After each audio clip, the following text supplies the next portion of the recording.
Hello mga amiga and amigos.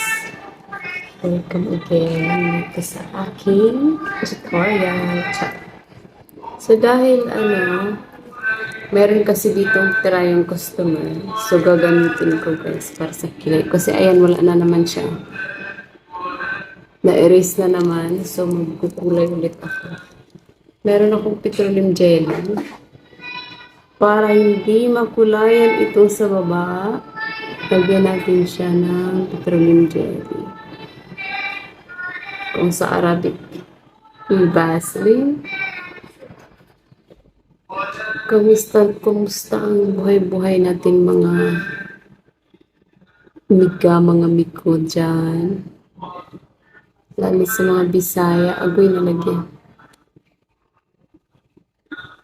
Ibang bagay. Yan. So, ganyan.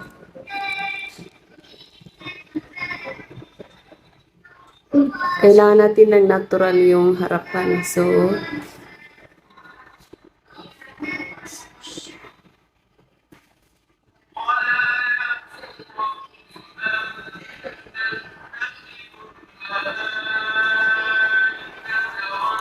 ang gagawin lang natin dyan,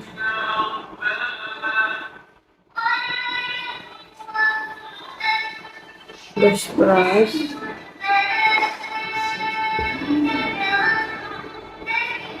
Ayan.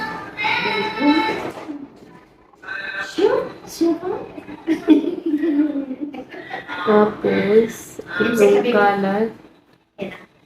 Mga pala, mayroon akong tissue ha, kasi dito ko pinupunas yung dun. Okay. So, ganyan lang yan siya, guys. Tapos, kasi nga, di ba? Para umungat yung kilay from there to the top.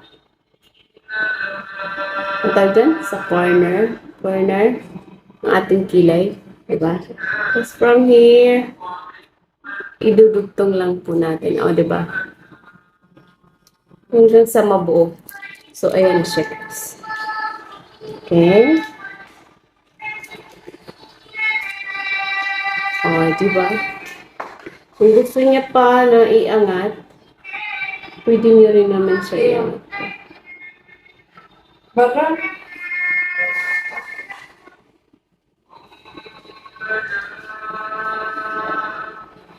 Ayan. Ay, tapos na yung video ko. Haha.